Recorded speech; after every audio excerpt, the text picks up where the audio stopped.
Now we're going to turn to the economics and governance of migration in the next section.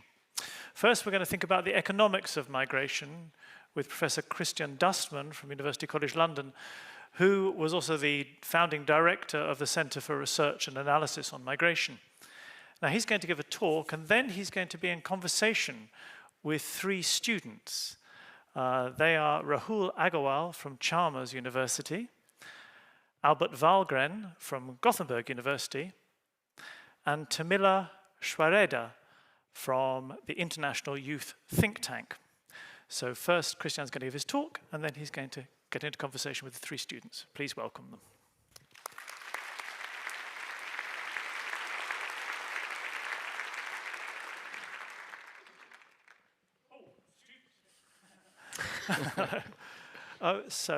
If you'd like to take your seats. Christian, over to you. Okay, so thank you very much for giving me the opportunity to talk about the economics of migration in 10 minutes. That's, of course, a huge challenge. In fact, when I started about 3 decades ago to concern myself with migration, I was thinking about writing a PhD thesis on migration. Every senior economist I was talking to told me that this would kill my career. Migration was not something which was discussed much in economic circles. And the reason was that migration wasn't something very salient in Europe. The migration countries we had in our mind when we were talking about migration were the classical countries like the US, Canada, and Australia. Countries like Italy, Portugal, Spain were emigration countries in the 60s, 70s, and early 80s, and not immigration countries. Well, that has completely changed, as you can see on this graph, where I just randomly kind of illustrated migration, the share of foreign-born people in various countries. In each of these countries, it is higher than 10%. In Switzerland, close to 30%, like in Australia, in Singapore, even 35%. And remarkably, it has increased over the last 2 decades in each single one of these countries.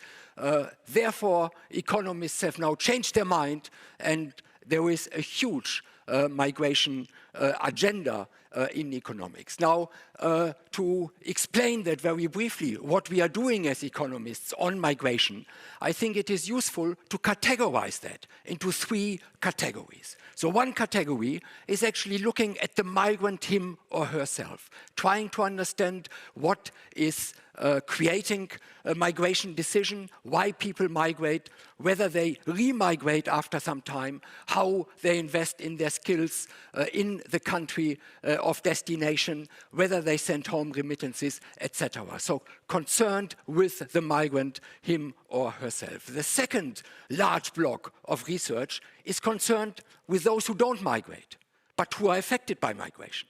And those are people in the country of destination as well as in the country of origin.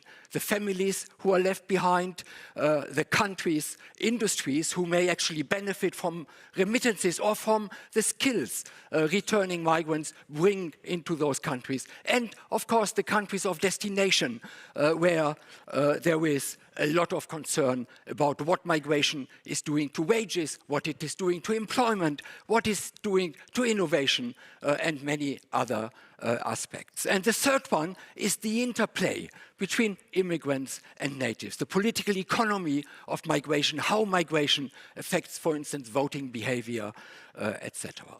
Now, in the little time I have here, I would like to talk about the second block. And I would like to choose one particular question. And that question is, in the public debate of migration, very salient. How does immigration affect the welfare of residents in the receiving country? Now, I am a labor economist, and labor economists usually think about immigration into a particular country as what we call a labor supply shock. That allows us to use all the instruments we have already ready in terms of theory to think about empirical applications, which we then investigate using large data sets. Now, assessing the economic effects of immigration is very challenging. It seems always a very easy question. Politicians ask you, well, why don't you tell us what is the impact of migration on wages? But it is very challenging. And the reason it is challenging is we are interested in not correlations, but we are interested in causal effects. And causal effects require, well, we observe wages, for instance, of residents before migration and after migration. But we would like to compare that with how wages would have developed had migration not happened. And that is something we don't observe. We call that a missing counterfactual. And to construct that missing counterfactual describes the entire literature in that area. And a good paper, a good contribution, is a contribution which is doing that under plausible assumptions, and a bad paper which is doing that under implausible assumptions. And there is a large literature actually doing that. Well, I don't have much time to kind of dive into that. Actually, I don't have any time to dive into that, and maybe we can talk about it a little bit later in the discussion. But suppose we knew everything about the economic impact of migration. Suppose we knew that. Would that have any impact on how people think about immigration policies? Would that affect immigration policies? That's what economists like to think. So if we only make sure we understand how immigration affects the economy, well, then we can explain that to people. And we can explain to people how actually immigration policies should be constructed. So the effect of immigration on the economy may affect immigration policy, but it certainly does so through individuals' perception of how immigration affects the economy. Now, about 20 years ago or 18 years ago, I started to work on that, first with a colleague, Ian Preston, and then later on with David Card, who received the Nobel Prize 2 years ago for his work in labor economics. And we actually didn't quite believe this very simple story. So we thought that actually it may be non-economic considerations that also affect the way individuals think about immigration. And the question we asked ourselves is, how important are these non-economic considerations? Now, the hypothesis, therefore, was to kind of compare economic and non-economic considerations. And in order to do that, we kind of piggybacked on a European survey, European social survey, which was in about 24 countries at the time, and constructed a module of about 60 questions. And these questions were designed to allow us to extract economic concerns, socio-cultural concerns, and trying to relate them to how individuals think about immigration policies. Now, let me just give you some results of that. Well, first of all, one thing which is now basically established in many surveys is that populations in receiving countries have very different views about immigration according to their age structure, but also according to their education. So what you have on this graph here, on the vertical line, is the view of highly educated young individuals about migration, and on the horizontal line of low-educated, young, high-educated older people and low-educated older people. So if you look at the line which is going through that particular graph, that represents high-educated young individuals, and every point below that is one of the other three demographic groups in one of the 24 countries. So if a point is below that line, that particular group has a more hostile attitude towards immigration and a more restrictive view about how immigration policy should be. And what you can see is basically that all these points are below that particular line, and in particular the blue points, which represent older and low-educated individuals, are all lined up far below that particular line.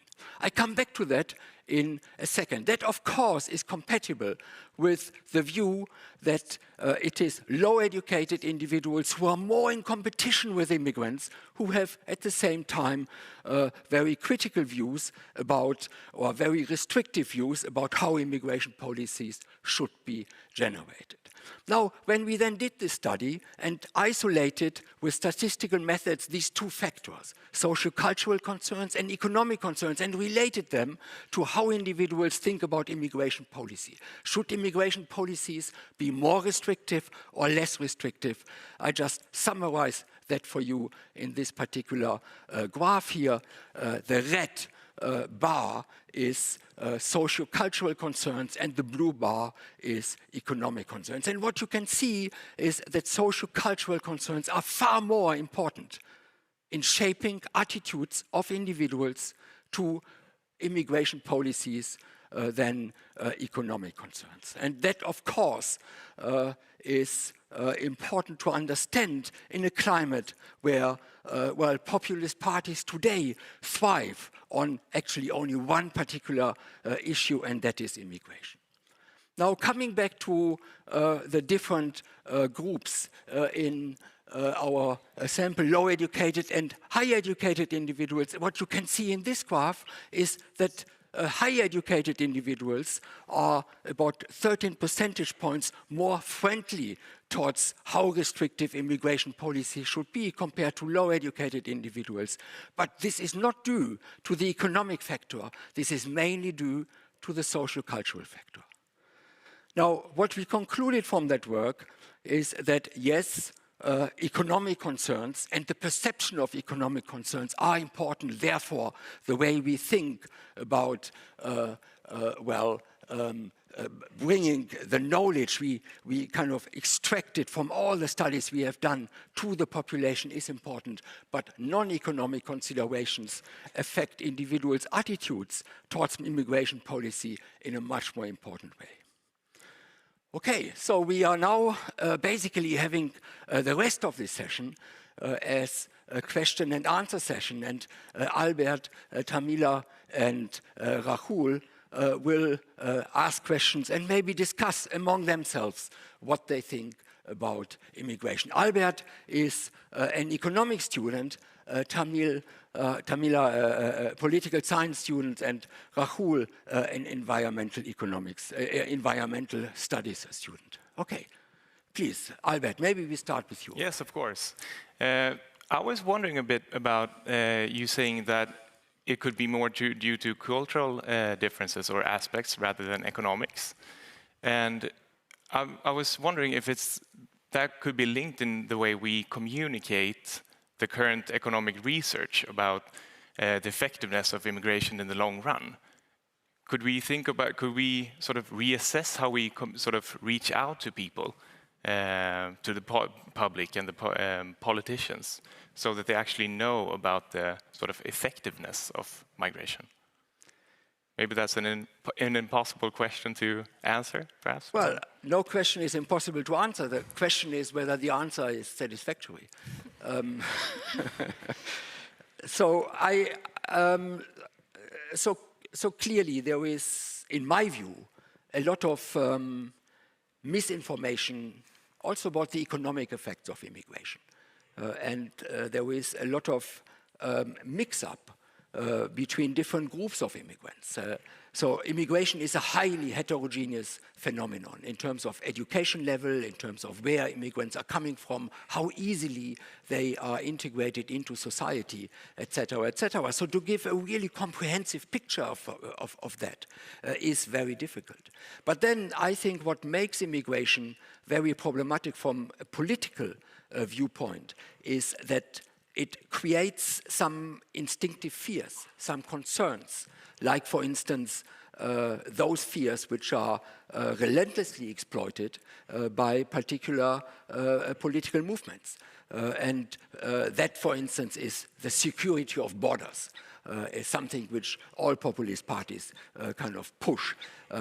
The way, of course, the way to make immigrants faceless and then to attribute particular characteristics to them is another way how that is transported into the public. And that is certainly very, very problematic.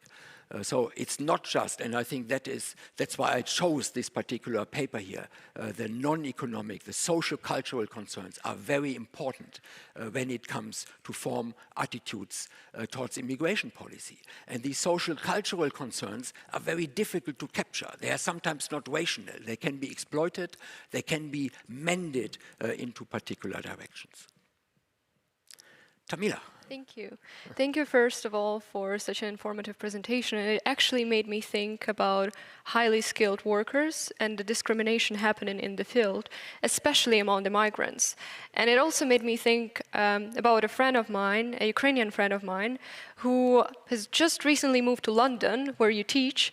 And it's been a year almost, and she still cannot find a job, even though in Ukraine, she would occupy senior positions, and she has a lot of expertise and experience in the field. She's only being offered low-paid internships in London, in the UK in general, or in Europe, you may say. And the argument she was presented with was that her experience is not enough in Europe, and it would not be recognized since Ukraine is, so to say, a third world country. So what do you think, what is your opinion on that? And do you think there are any specific ways to tackle this problem? Well, I think you are touching on a very important issue. Now, skills, of course, are not perfectly transferable. So you could have a surgeon who doesn't speak the language, and he will not be employed in any British hospital. And you can think about many other skills which allow your qualifications to be more adaptable to the country of destination. And that's something which we need to push when we discussed this morning integration policies, and that is dramatically important. But then also the way we think about some of our European economies, in particular the economy of the country where I come from, Germany, is very regulated. So everything in terms of degree is very important for whether you get a particular job. And I think we need to move away a little bit from that. We need to allow people to develop on the job. We need to give them opportunities and possibilities to show how they actually can perform in particular positions. And I think your friend is a perfect example for that. So I think that's one of the challenges, but that's also one of the solutions to create a better integration into society. And the way to be integrated into the society is actually, in my view, the labor market. The labor market is the best integrator, and we have to work on that. Rahul. I think in my view, first, the starting point is we have to accept migration is a reality. It is not something you can control. Sometimes you have to migrate to other country, and sometimes people migrate to your country for a reason that is out of your control. But for economics, you have to think people as a resource. If you treat them as a resource, they will act like a resource. If you treat them as a liability, they will act like a liability. They will invest their resources or energy to defend something. Instead, they can work on and they can contribute to society. The way you act, people act accordingly. And it is something you have to realize how you want to treat the migrant, whether you want to treat as a resource or you want to treat as a liability. And accordingly, they will act. I mean, yeah. Well, you see, many people agree on that, and I would put myself in an awkward position if I wouldn't agree. And I certainly very much agree with that. So, and that's kind of a welcome culture. Yeah, and again, a welcome culture is very important for our opportunities, the opportunities we can actually harvest from immigration to do something about the skill gaps we have, to kind of push our economies, in particular in times of tight labor markets, which all European countries, most European countries are affected by now. And we need to think about how to do that better and how to improve that. Much can be done by politicians, for instance, by giving opportunity to bring your family, to give opportunity to your children. We heard this morning that the number is very important for immigrants. And of course, there are certain restrictions which are important from a political point of view. But I think a lot needs to be done and can be done in receiving countries to be more welcoming to immigrants in our societies, absolutely. But maybe Albert and Tamila have kind of views on that particular issue as well. Albert, what do you think, what Rahul pointed out here? You think that's an important aspect of... to be welcoming? Yes. Yeah, of course. I think like Sweden has been quite, taking Sweden for example, has been quite welcoming. And now, unfortunately, we are seeing sort of a trend that the society is sort of ill-will towards immigrants. And it's an unfortunate trend that we sort of see worldwide, I think, as well, right? Mm-hmm. I think a very important aspect that we need to all to be aware of is that people tend to get very tired of being welcoming and being friendly and being understanding and being empathetic. And I think we should think also more about how we can tackle that, how we can integrate that into people's thinking, that being welcoming is not a short-term solution. So if you commit to that, you need to do the long-term as well. Because it's very easy to get tired. It's very easy to get tired of the war in Ukraine. It's very easy to get tired of the migrants from Somalia, and you know what I mean, right? It's very easy to do that, but it's way harder to be consistent and to do the long term as well. So I think that is also a very important aspect to talk about. I have one thing, because last week I was talking to a person who was removing the snow, and people have a very long memory. And I asked, what do you think about migration? That person told me, I'm thinking about stopping the boats. But it is not about UK. It is like stopping the boats 200 years ago when people came to his or her country.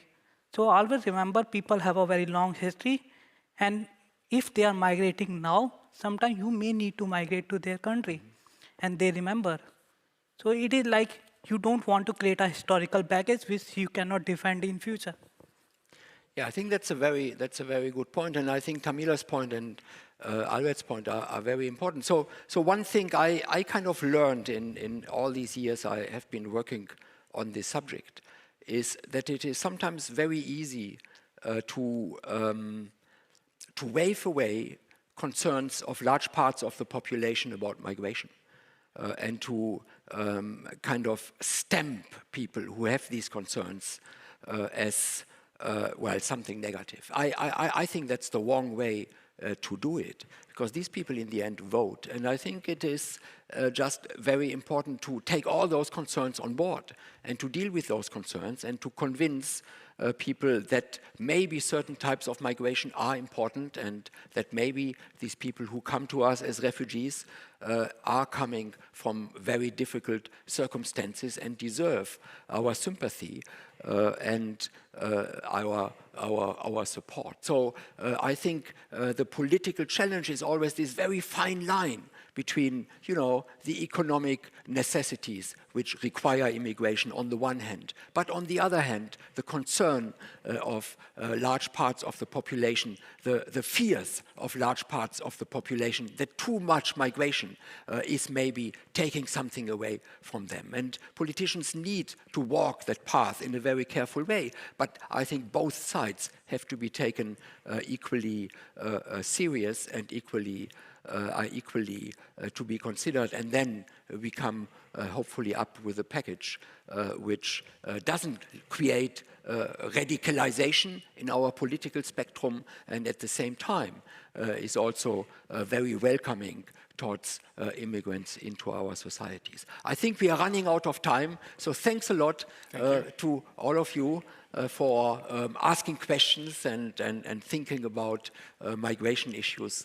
That was absolutely fantastic. Thank you.